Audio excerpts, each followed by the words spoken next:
Today's episode of Higher Learning is with Francisco Sorrentino, the Chief People Officer, or maybe Chief Performance Officer, at DigitalBridge Investment. Francisco has worked for some of the biggest companies in the world throughout his career, and he talks about his time at AIG, Microsoft, and IBM, what he's looking for in a potential investment, and how he brings people that fit into the culture of his organization on board. Francisco has so much to share, such great insights, and wonderful stories to tell. I cannot wait for you all to hear this episode. Welcome to another episode of Higher Learning. I am your host, Rashid. Today, we are joined by a very special guest. Today, we are joined by Francisco Sorrentino. He is the CPO at DigitalBridge. How are you doing today, Francisco? I'm doing well, thank you. Thank you for having me. So good to see you. I am very excited for this conversation. We had a bit of a pre-conversation. We talked a little bit about your career journey. You've worked at some of the most illustrious brands and organizations in all of business. So I want to dive into that. But at first, I want to start here. I want to learn a little bit about your current role and current firm, DigitalBridge. So I'm interested, first off, as I always am, I want to know why you joined that organization. And then how is being the chief people officer at an investment firm, is it different than maybe your more traditional corporate organizations like IBM and Microsoft, which you've worked at in the past? So I'll answer the first question. It's interesting. I think it's a bit the reason why I joined DigitalBridge is a bit the intersection of different things I have passion about. One is technology. I've been pretty much my entire career in organizations that breath technology. They were developing the technology of the future. And I've been in those organizations always in interesting times where maybe the future was being made, right? When IBM, it was about developing the first software business, then data as a power, right? As a weapon. And then SoftBank at the forefront of, investing in the most innovative growth tech companies.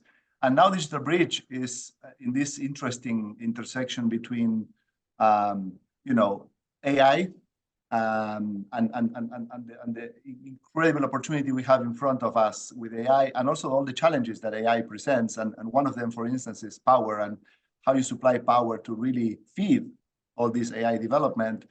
And this is a firm that invests in companies that are going to make AI evolution possible, and also solving problems that relate to how to make that evolution possible as well, like, for instance, renewable energy.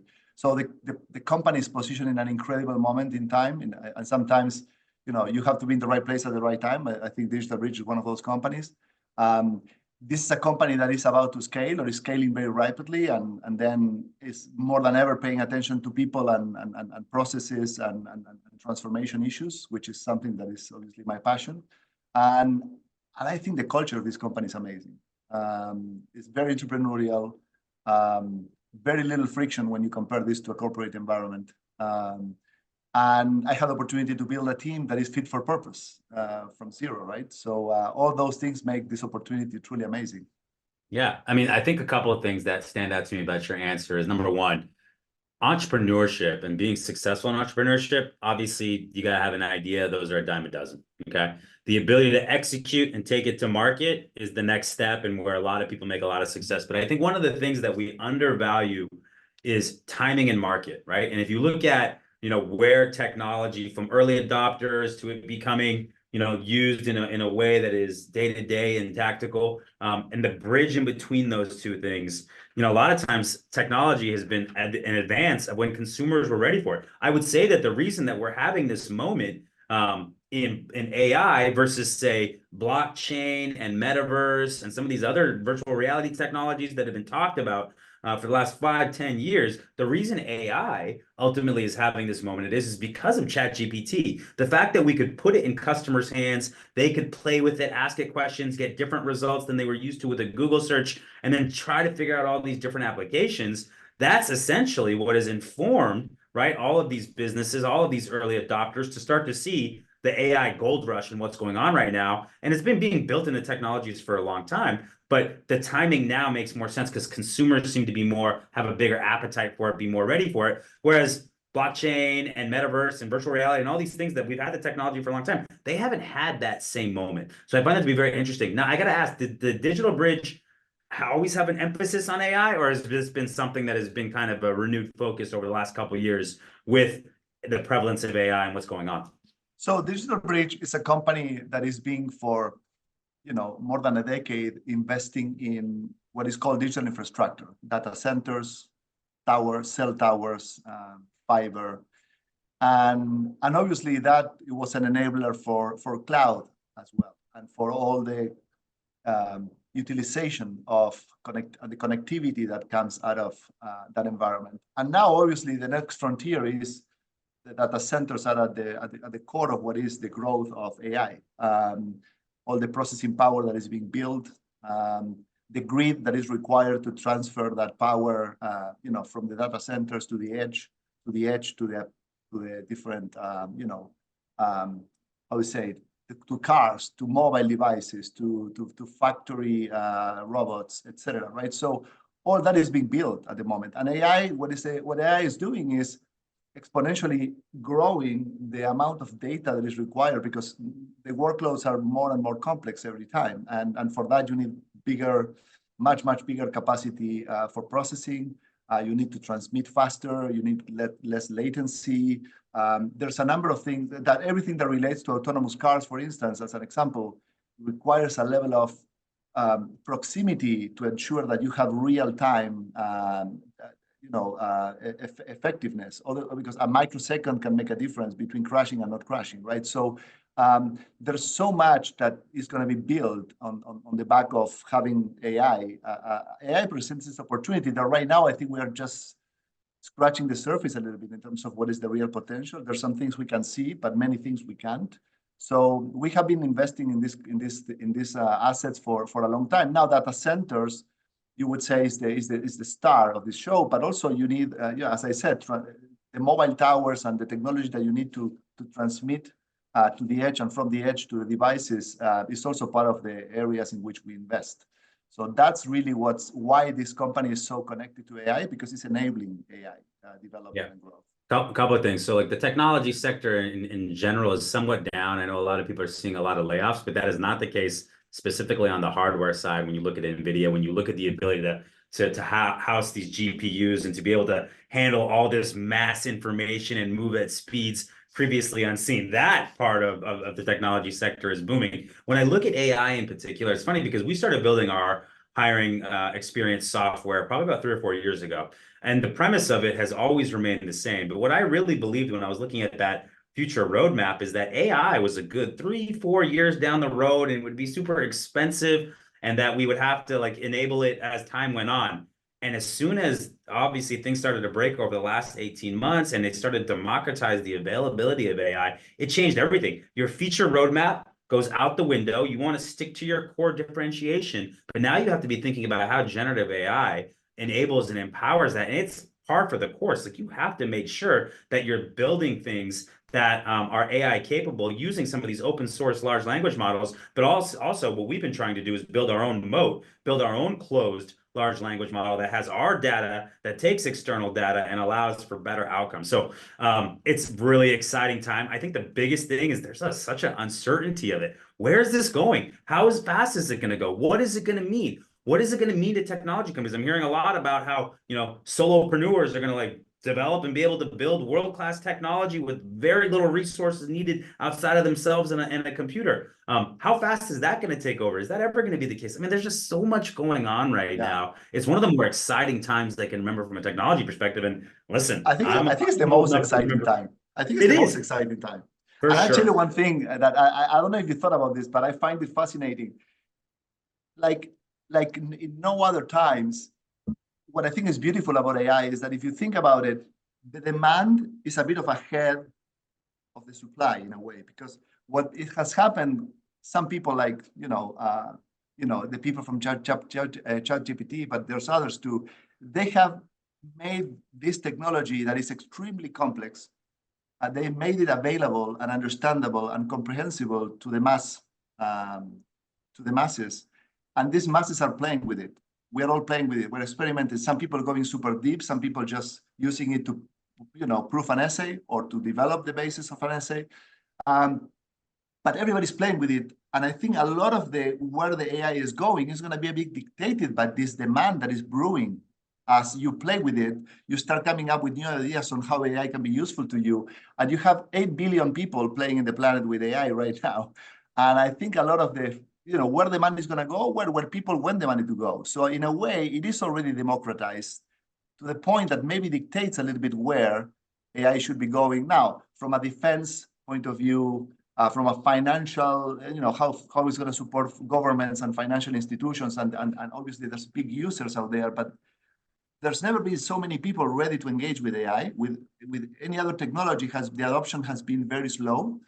With this, is massive from the get-go. So that's what's leading to so much investment and so much momentum.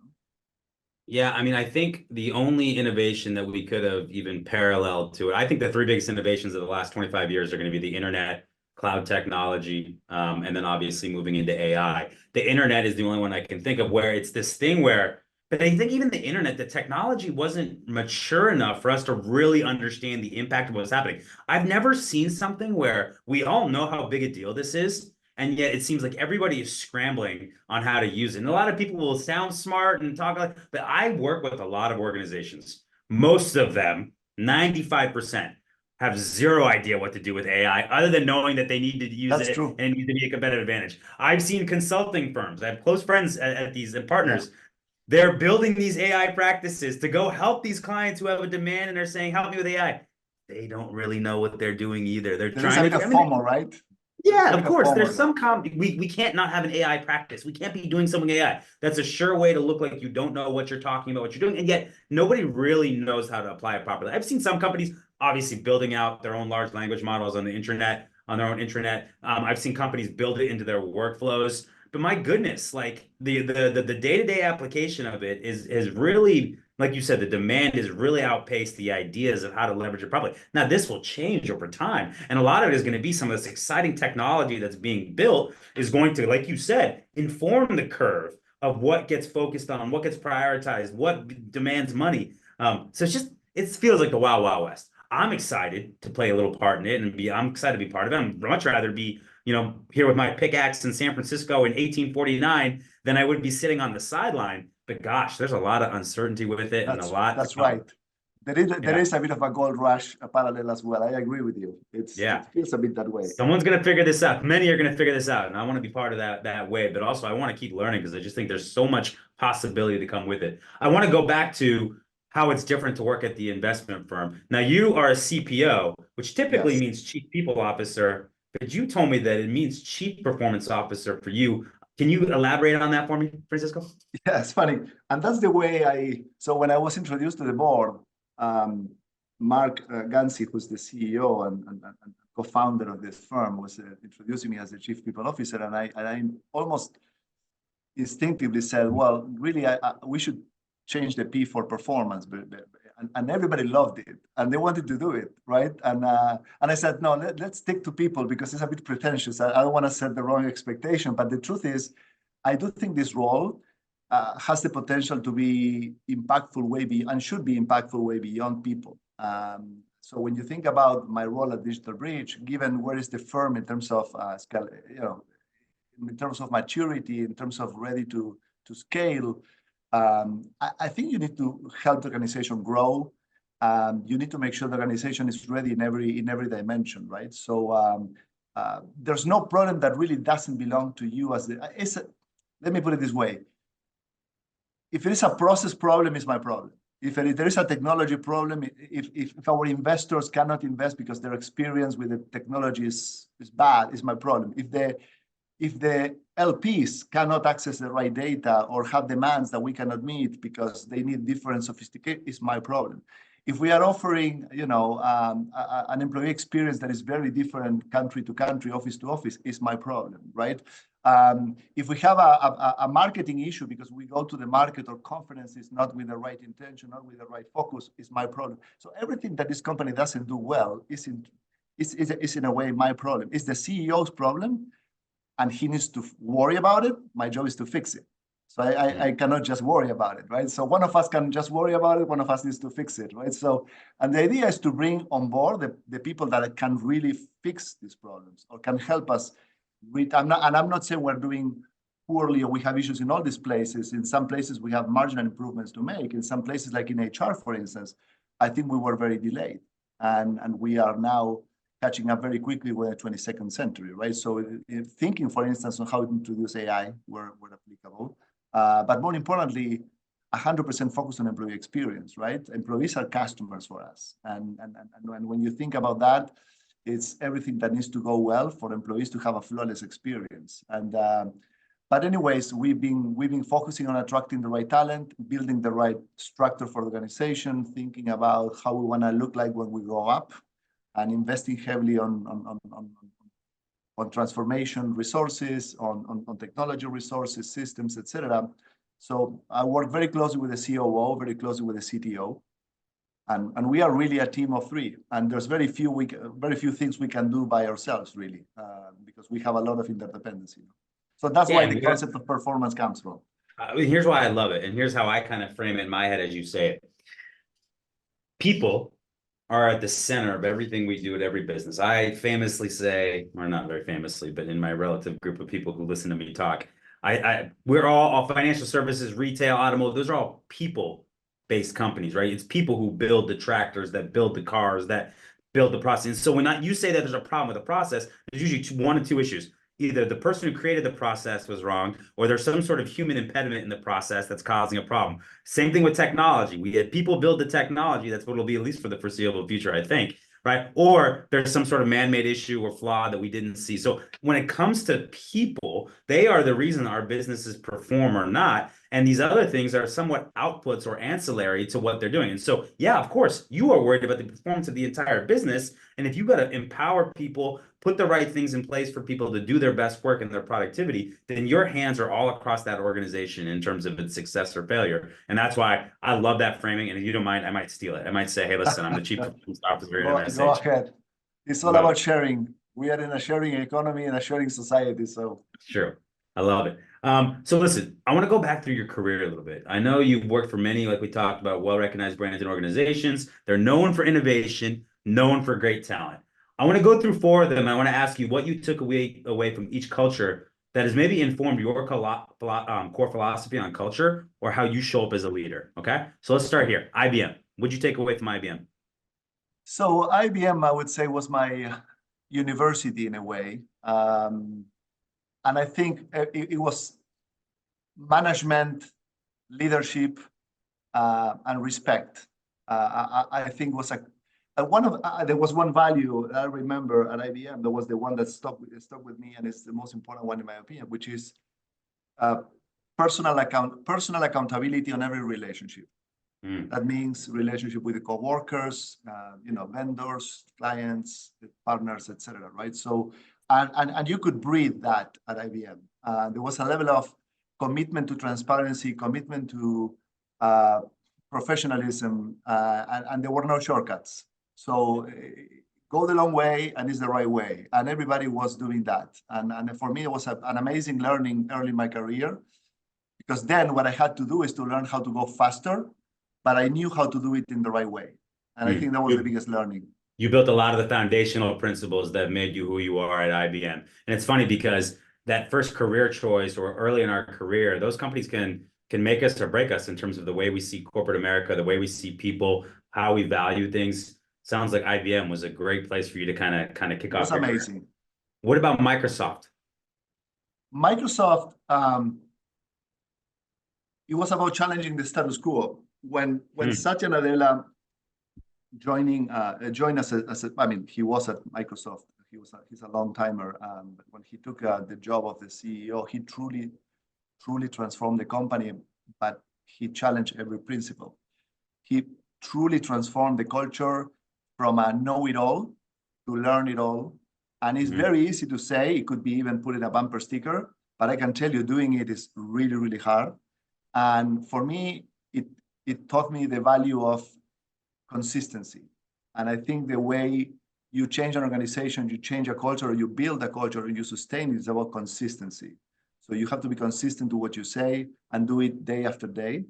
And the other thing is, I think that from Microsoft, I learned also a lot about respect, but in a different way. I think Microsoft made me a better leader. Satya is a very inspirational, very deep individual. He anchored the leaders on this basically three principles. That is, your job as a leader is to generate energy, create clarity, and deliver results. And you cannot do one of them. You need to do the three of them. It's like the three legs of the stool. And when you think about these three things, that is exactly what you need to do as a leader. And if you do only two of them, it's a necessary condition, but not sufficient. So that way of equipping managers with these principles and then basing all the performance management, the reward system around it, it was what really led to Microsoft to do what it's doing today, which is crashing the market because they're really killing it. I wouldn't have thought, nobody believed that Microsoft was going to be doing what it's doing today back then. But seeing that leadership team set the foundation, I am not surprised about seeing what Microsoft is doing. I'm a big NBA fan, so I see a lot of Steve Ballmer. I hear a lot of him. Amazing job of he enriched himself quite a bit and smartly bet on himself and did some good things well at Microsoft. You know, I've talked to a lot of people there, and I think sometimes he gets a little undersold in terms of some of the things he did bring to the table. But my God, Satya Nadella has just done an incredible job of taking to a company that got very static and stale to a degree to what it is now from a market cap perspective and how they transform themselves. I love this. Generate energy, deliver clarity, drive results. Is that correct? Yes. The management, that is so good. Well, I got to ask a question. When you went from this kind of knowing mentality, and I know exactly what you mean when you said that, knowing mentality to learning mentality, and you were in HR, did you have any kind of specific role in that on the change management of that? Because like you said, it's very easy to state that in a State of the Union address, right, to the company, but like to actually like live that and change that culture, what did you have to do? Well, I mean, the good news is, and in part that's why I joined Microsoft, HR was at the center of this change. And I do think Microsoft has a very, very good HR function and great people working there. I think HR in Microsoft has a very good mentality, and also they were also part of the change and spearheading some of the change. So just to give you an example, I mean, almost like 50% of the leaders were changed one way or the other, right? The focus went from certain products to the cloud. So not to go into too much detail, but HR had to retrofit the company with a very different type of seller, because our sellers were selling products that now needed a very, I mean, we were now starting to sell cloud conversations that were from product to strategic. It required to be no more in the basement talking to the IT guys, but talking to the CEO and the CFO and the chief transformation officers. And it required to buy very different talent and to equip our team very quickly with new tools, because you couldn't really replace the whole organization. So there was a mix of new way of leading the team, a new way of equipping the team and hiring new people. So everything happened really, really fast, because Satya knew that the window was very narrow. So he needed to act very fast. So we had calls every week to talk about cloud engineers hiring, for instance, or cloud architects hiring, or people that would be the customer success leaders, all roles that we had very little or were new in the organization. So there were entirely new functions of people being built and being hired. So it was a massive experience. Everyone really, coalesced around that agenda very nicely, in part for the work of the HR team did. So I think the HR team has a lot of, to do with the success of Microsoft in that transition. I love that. What about AIG? What did you take away from AIG? AIG, I mean, you learn from the good things and the bad things, no? In AIG, I learned about the power of resiliency a little bit and how to, in a way, it's funny. Let me give you an analogy. You get out of a really, really close one, right? Let's say you are sick and you fear for your life, and then when you're about, you're in those moments, you promise yourself that you're gonna eat better and live better and kiss your friends and this and that, and then you're on the other side, now you recover, and then 3 months later, just doing the same thing, right? So that's for me, AIG, right? A company that could have that moment to become much, much better and renew the talent. They didn't renew anything. They basically kept doing what they were doing, and I think they were an extremely relevant firm, and I think they misused an opportunity. So there was too much politics in my, but it was great to see that side of the business as well. So it's not a place that I learned a lot or I enjoyed, but I feel like it was an extremely good experience from from that perspective. Wow, that's such an interesting take. And from the outside and from the results, you can kind of see that that's what happened. But it's like you said, we come to these moments where things are touch or go. And what I always tell people here at MSH, we're going to make mistakes. We're in a people business. It's not easy. It can be very tough. You're going to fight adversity. But every time something goes wrong, it's an opportunity to rewrite a new happy ending. And I really believe that. Like every time somebody makes a really big mistake, you have an opportunity to go fix that in such a way that when they talk about your mistake, there's no way that they can't bring up the way that you handled it and fixed it and made it better. And it just sounds like with AIG that did not happen. It sounds like they had one of their reckoning came to their doorstep, right? Survived by the skin of their teeth, and then didn't actually take it to make themselves better going forward. They'd only continued to hasten a potential downfall is really the only other way to put it. So there's it's funny when you realize something is not exactly right with an organization, maybe from a business perspective or strategy or culture, when you see really good people leaving, the people that everybody says, I love to work with that person is sort of the future of the firm, and that person suddenly walks out of the door, it starts to create this feeling like something is not going in the right direction because those voices are trusted and those intellects are respected, and you cannot have that situation. No matter how much it's going to cost you, you need to bet on those people, not let them walk out of the door. Those are the people that are the solution. They're not the problem. And that's a real deep sign that your culture has gone wayward and that you probably need to do something quickly to get that turned around. What about a SoftBank? SoftBank, I loved every minute. It was, I think, is where I would say the concept that defines SoftBank, and in a way also DigitalBridge, is a no friction environment, which is we are all very clear about what are we trying to do. The world of investments is very, very clear in that way. I mean, we are here to, fundraise and give our LPs the best possible return, right? Or put it in other ways, to make money and to make good decisions around investments. And when you are in such a simple world, in a way, I mean, everyone that relates to that equation is extremely clear. The role you have is undeniably valuable, or it shouldn't exist. In many organizations in corporate, you have a lot of roles that struggle finding what's the value equation, what you bring, what happens if you are not showing up the next day, and sometimes nothing happens, right? Or for a number of days, or sometimes for a year. In this organization, like SoftBank, we were building a very specific machine, and everyone in that organization was very much clear about the purpose we had, the mission that we had, and things moved really fast. But in a way, it's the opposite of corporate.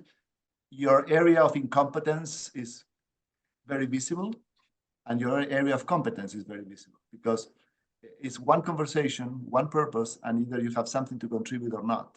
So it becomes a very, very simple environment in terms of determining whether you fit or don't fit. And also your hiring is very intentional. So, so those organizations are very entrepreneurial in a way. There aren't really many conversations that are about ideas or opinions. It's more about facts, very data-driven. The failing is very common, and the regrouping and moving on, having a goldfish memory, let's say, right? Learning, but not getting stuck, and moving on, and keep iterating. And the decisions are not yours or mine, are ours. And when we commit, we do, and we stand by our decision. In corporate, it's very common to find the guilty person and the finger pointing, right? So very different, very, very different. In my opinion, everything gets in your life at the right time. So perhaps I found SoftBank, or SoftBank found me at the right time. maybe 10 years ago, it would have been a complete no or a failed experience. But I guess it was the right time for me and the right place. But I loved every minute. Yeah, I gotta ask you just because I'm kind of a nerd when it comes to organizational structure. So investment firms and VCs are typically run very lean, right? You're obviously deploying your capital to potential, funds or invest or things you want to invest in. How big was the employee base that you were actually responsible for as Chief Human Resources Officer? No, these firms don't have a huge employee footprint. SoftBank back then was about 400 people, 500 Okay. people. DigitalBridge today is about 300. Yep. But the complexity, first of all, I always say to my teams, both at SoftBank and DigitalBridge, we are not catering clients in McDonald's, like 40, 50, a million a day. It's a Michelin star restaurant, right? So the way of thinking of complexity is very different. The depth of your practice, what you do for people, how you do for people becomes a much more customized exercise. The needs of these people are much more complex as well. So, and then there is the internal front and there is the portfolio front, which is something very interesting as well, how you enable your portfolio teams to perform better as well. So not just the internal clients, but the portfolio as well. There is a lot of data. You are very rooted on data and everything you do. So you have to be on top of what is a market practice and what is not, and creating there's no detail. Like again, back to the Michelin star restaurant. The scent in the restaurant, how the hostess or the host is dressed, the color of the tablecloth, every detail is tailored and is curated to create an experience. I'm not suggesting that this is what we do, but we need to think that way. So it takes a lot more bandwidth. You couldn't do that for 300,000 people like you have in some of these. That analogy makes total sense to me. 30,000. I'm interested. I wanna ask you because you've been involved with investment. You sat through lots of pitches throughout your career. I'm interested, you in particular, maybe, or maybe some of the cohorts that you work with. What are you looking for in a company and founder when making an investment? And then what are maybe some of the red flags or indicators of success looking at it from another perspective? Well, I mean, you touched on this.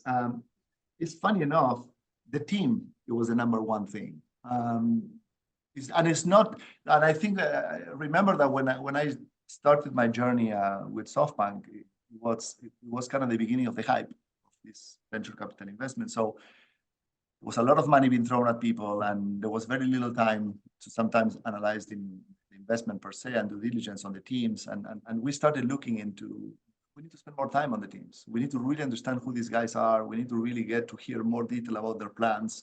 Some of the hypotheses we had around the business thesis were grounded on, a couple of things like geographic expansion or launching a product or certain market share. And we needed to look into, okay, who is going to do that, right? Let's talk to that person. Let's spend time. Let's hear that person think. How deep is the thinking? How deep is the knowledge of that market?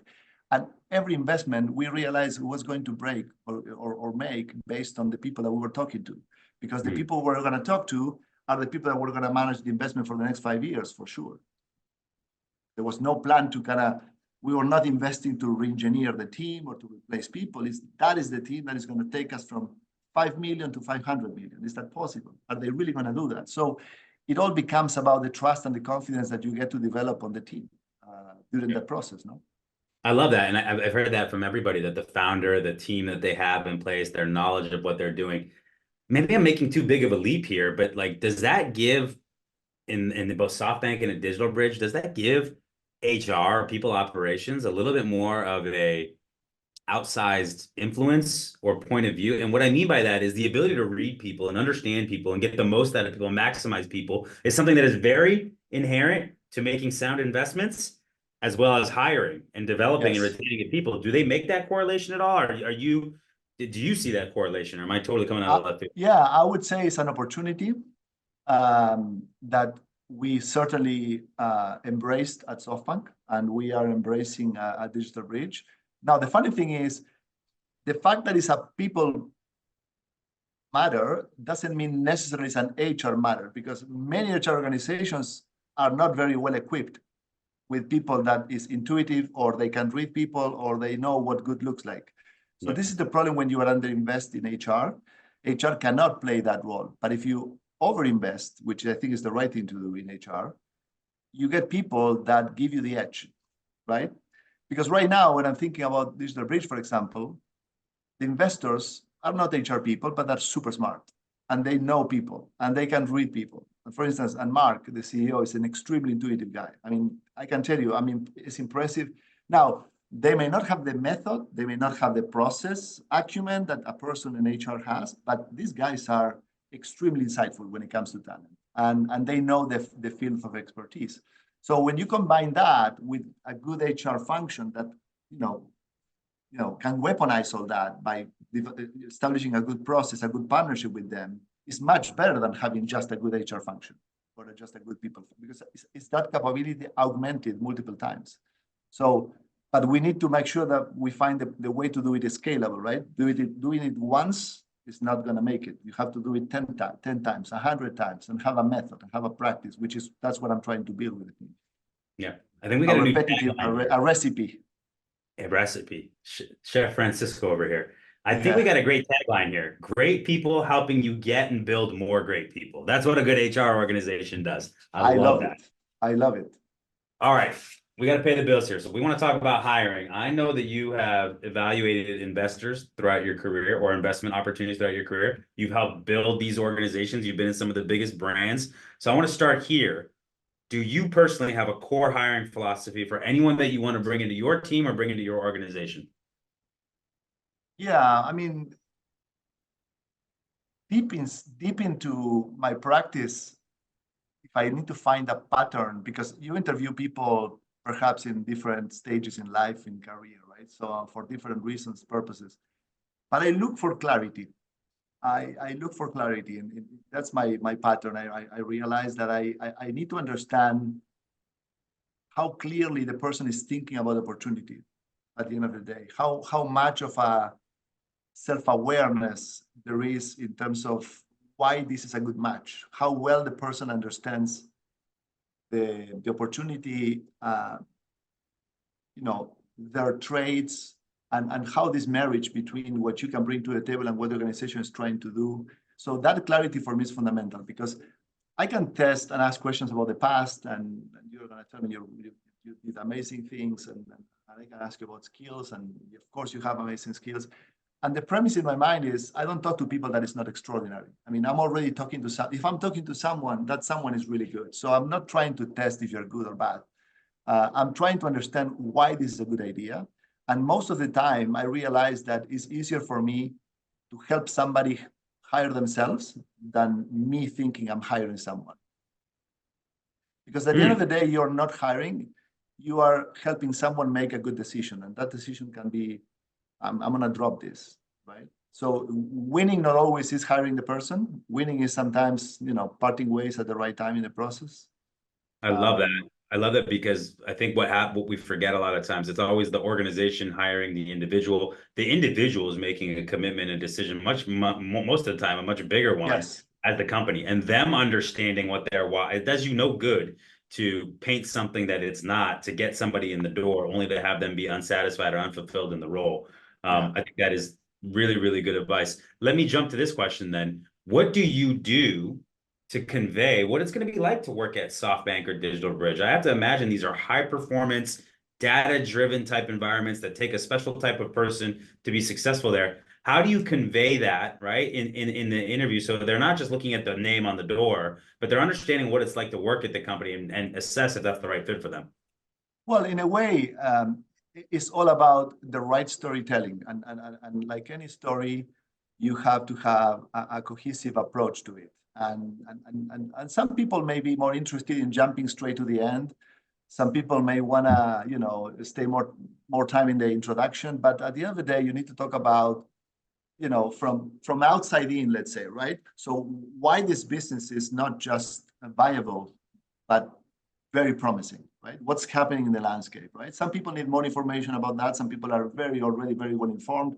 So you need to go there. But for instance, if you're hiring people in HR, in finance, in compliance, those functions are not, sometimes you're not hiring people from the industry. So people that are working in firms that are not related to investment world, right? So you need to explain a bit more of that. So people need to understand why this organization is a good place to place a bet for the next 3 to 5 years. Then you need to talk a little bit about the philosophy on how we do business and how we work as a team, right? I mean, how we roll every day. I mean, how is our interaction? What's our maturity? Again, back to the honesty, back to the transparency. You're not going to find everything in the right place, but you're going to help us build it. You're going to help us make it better. We welcome feedback. And I give also this piece of information. I say, we've made X amount of hires. None of them has left. And all of them have been rated in the last performance cycle, like strong performers or better. Meaning people are landing well, people are staying, and people are thriving. So why? Because this is a firm that we're growing and we need the talent. So you tell a little bit about the culture, the way of working. Then you start talking about the particulars, the particulars around the area that you're hiring for and what's happening there and what's interesting that we're building there and what's going to be your role in helping us build that and whether you can do it or not. And so we need to build a practice of telling people that we are under construction, right? So people need to bring a helmet, need to bring the tools and help us with the dust and be comfortable with that. And we're going to be in construction for a while because we are a fast growing company. Then we can get into the details of the hygienic things, right? But I think for the most part, what people get really excited about is being in a place where they can see themselves winning and they see projection, right? Not a firm that is trying to just do good or just to make a profit or just, delivering, I don't know, 10 cents of earnings per share. It's the type of business we do is very exciting for some people and it's very uninteresting for some people. So you need to make sure that you talk to the right crowd, no? And that's why it's not always.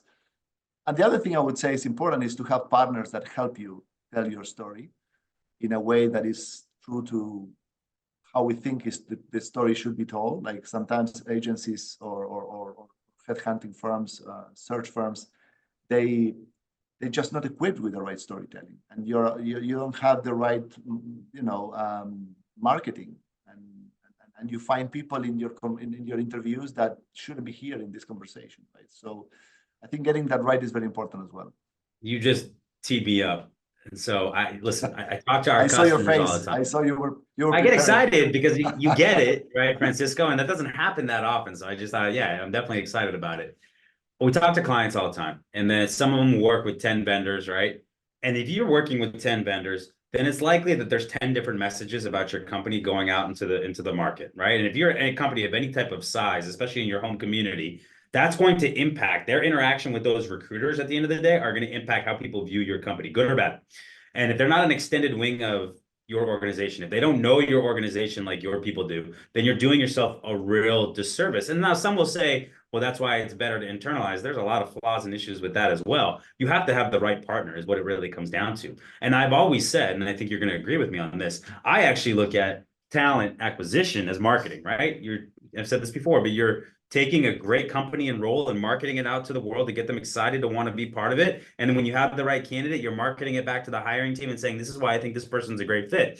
And you're trying to understand that fit and that match. And ultimately, when I look at marketing and the resources it gets, right, to invest in cost of acquisition of customer or lifetime value of a customer, but we're not doing that on the HR side. You said it earlier, like I think it should be invested in, there should be more resources put in, and I totally agree. And so for me, like we don't let anybody work on any of our clients until they pass a test on training that they understand like certain qualities of the organization, like revenue, CEO, mission, vision, all that good stuff, because we're helping define that employee value proposition that articulates to the community, and the community wants to hear it all along the way, every step of the way, that it's consistent and validated. Otherwise, they raise an eyebrow, it hurts candidate experience. So you get it, you understand it, it's super important.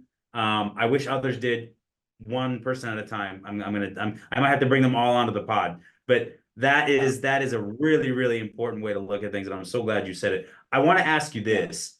Do you have a favorite question that you like to ask in interviews? Is there one that's you've been using for a long time, or one that you find you get the most insightful answers? Well, you wouldn't be surprised, but my question is, what's your why? No, what's your why? And the other one is, what's your vision for this role?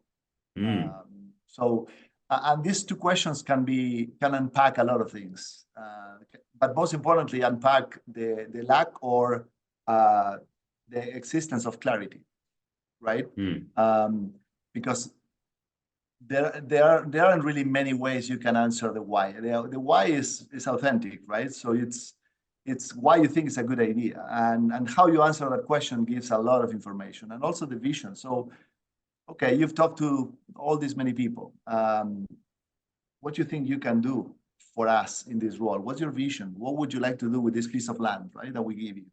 And those two questions are very open-ended questions, and for me are the questions that carry the most value in terms of knowing if someone is right for the job.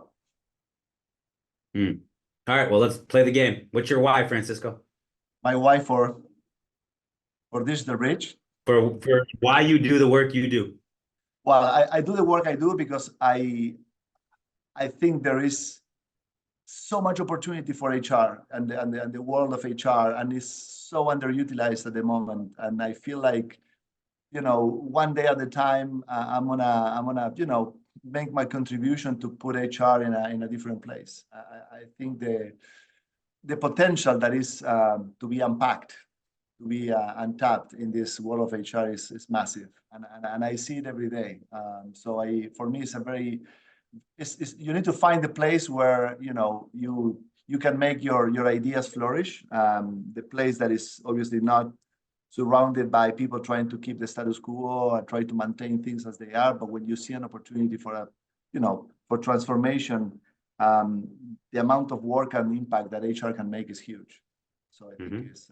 And I'll do what I do. I'll answer the question as well. Legacy is really important to me, and I think when I drive it back down to its roots, it's that I want to leave whenever I leave this world. I want to have made an imprint. I want to have made an impact. I want to leave things better off. I don't want to have just, existed and then moved on and then not done something that was profound and unique and different. And so a lot of my life was found navigating where do I think I can make an impression? Where is there an opportunity? I've had 4 kids, and so leaving them in a place where they can make an impact will certainly fulfill that vision. But for me, it just comes down to wanting to do something that matters, wanting to, seeing something that's not working or fundamentally broken and doing my part to try to fix it and make it better. And so I believe, I'm not motivated by money because I think money is a byproduct of doing something great, right? I think that if I focus on doing as much good as possible, both at home and at work, then I'll have done something and I can feel good about, my time on this earth. And so when I wake up in the morning, it's about leaving something lasting and building something that's sustainable. So And you said something really interesting, which is, I do think that I'm convinced that I've seen endless examples of when you are passionate about something, it's very likely you're going to do it very well, and it's very likely you're going to make money, right? But it's not fun. It's not easy to find something you're passionate about. So instead of looking for the money, you need to really look at what moves your energy, right? What are the things that really move your energy, and then the byproduct of that, to your point, is going to be making money. The problem is, going for the money, it will not guarantee the success. no, For it sure. won't, you won't feel fulfilled long enough because especially once you get it, then you're like, what's next? And then you're chasing something else. I think the Japanese call it akaji. It's the confluence of things you're good at, things that you're passionate about, and things that you can do well enough Yeah. to support yourself and live. And so if you can find kind of that wheelhouse, that's what it is. And so I feel good about that I've done that, but I've got a lot of work to do to continue to kind of build on what I want to build. So that is my why. That's what gets me up in the morning. Last hiring question. If I ask you for a memorable interview experience, does any come to mind?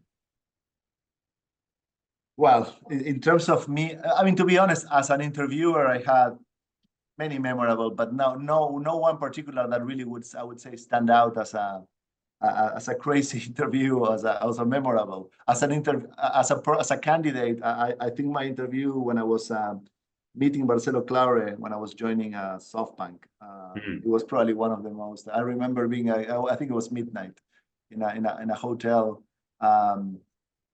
He was just flying from I don't know where with a crazy schedule. I think he was just meeting the FIFA president. Think trying to organize a club's international cup or something like that. And he was telling me about all the things that he was doing in his day. And I was coming from, a corporate environment thinking, but my day only has 24 hours, right? So how he can fit so many things. His pace was incredible. I mean, he was describing a world that was completely foreign to me, and almost like it felt like Alice in Wonderland. And I look back and I'm thinking, I was in a completely different place in my life, and that interview was an eye opener for me. It was kind of the first time I talked to someone that is like, I don't even know how can I get to comprehend what this person is saying, right? The speed, Just operating at a different level. complexity, and then you catch up little by little, right? It's like you throw yourself in a pool, you start swimming one stroke at a time. Well, I think the lesson there is run with people faster than you, because at first you might be behind, but then you're going to learn to keep pace or keep as close a pace as you can, and that'll make you better in the long run. So, absolutely, yeah, you need to run with people that run faster than you and that have a good culture, a good working culture. And I think you need to, for me, the number one rule is avoid toxicity anywhere you can. Doesn't matter how much they pay. Doesn't matter, how are they called. Avoid toxicity, and you need to learn how to identify it and stay away from it. Because in a non-toxic environment, anything is possible. That's the reality. A toxic environment. I think that very, works very for your hard. home life too. If you have toxic things in your personal life or home life, get those out of there, because Yes, you're not going to be able to do your absolutely. best work. I'm with you. Absolutely. What's something you're working on right now that you're very excited about, Francisco?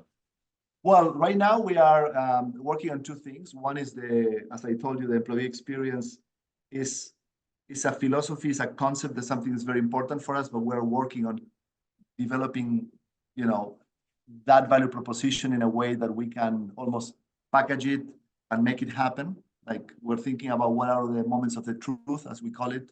What is the moments that employees experience, the offering that we have, what are the things they care about, like what type of conversations they have at year end about performance, how they experience, how are we managing the work capacity for the investment team, what tools are we giving them, what is their experience with the benefit providers that we have. So anything, right? So we're looking comprehensively at everything that touches the employee and working on make sure that, listen, it's not going to be perfect from day one, but it's going to be intentional from day one. So we were trying to make it to go from accidental to intentional, right? The first thing. And then as we gain control over what's happening, the most important thing is to define accountability, right? There's always going to be one person that is accountable, and make sure that person understands the value of feedback. It's not escaping feedback, but embracing feedback. And then, so employee experience is number one. I'm obsessed with that. And the other one is to really structure an approach to support the portfolio companies in a way that, because I always believe that these things need to be done in a very organic way. So finding out what is the dynamic around the portfolio, what are the characteristics of the companies, what are the particular moment and the needs that particular portfolio has, and start thinking about, okay, what solutions can be delivered in a relatively scalable way. So those are the two fronts that and to be honest, if you asked me this question 6 months ago, I would have told you I'm building my team. Now I build my team. I'm very happy with the team I have, and that's what is going to really make it possible. That's about maximizing it. Without a team, you're just a man. Exactly. When I learned that the power of 10 is more powerful than the power of one, that was game changing for my career. I realized that all my efforts didn't have to go into making myself the best possible individual. It's about building a high performing team and building a structure where they can do their best work. And that is worth its weight in gold. I'm getting ready to take a plane flight pretty soon, so I'm asking this for myself as much as I am for the other listeners. Do you have a recent book you've read or any type of content you consume that you want to share that's good? I don't read business really anything, but I actually read this book that I am fascinated with. It's called Hail Mary, and it's written by Andrew Weir. I think I think that I hate butchering names, but Weir, I think is his last name. Yeah. He's a Where? software What's it about? engineer. It's a Mhm. fiction. It's a fiction novel. It's all about tech and science. Um, it's about I don't want to tell you, but you need to read it. It's really about interstellar travel. But Okay. I Like can the tell movie, you like I've seen the movie Interstellar. It's similar to that. the beauty of this is the amount of data and specifics that this person provides, and how the problem solving and the way it's described, and how the solutions work, and there's alien life involved. Very, very crazy book, but it's so well written. I loved it. I loved it. It's Okay. if you're a bit geek into tech, into problem solving, into it's super smart book. Super smart book. It really gets your Okay. We'll brain put it. working. Very stimulating. That's the whole reason Hail I read. Mary. I want to be stimulated. I want to be entertained. I want to change the way I think. So that book sounds And I'll tell like you a really. this. I'll tell you this, and I don't want to spoil it, but the problem that they're trying to resolve or address in the story is fascinating. It's very innovative, I would say. Okay. Very I'm gonna creative. check that out. I like Yeah. that. Last question, Francisco. If Yes. you had one bit of advice to offer your 20-year-old self that you didn't know then, but you know now, what would it be? Career-wise, I mean, life-wise, I would say it's the same thing. No. Well, when you're younger, you are a bit more self-centered, and you're starting to grow your self-awareness, right? And I'm giving you this preface. If I could give one advice, I would say be more generous and be more helpful from day one. It pays off. It's probably the best investment you can make. Help others. Try to do everything you can, not to be self-centered. It goes a long way. I love that. That is great advice. Yeah. Francisco, listen, we've taken up our time. You were an amazing conversation. I appreciate the Thank discussion. you. Thank you so much for coming on. I know this is going to be an episode that everybody loves, and I can't wait for everybody to hear it. Thanks again. Really, thank you for having me. It was a pleasure, and I'm sure we're going to be talking soon. All right, Francisco, thanks so much.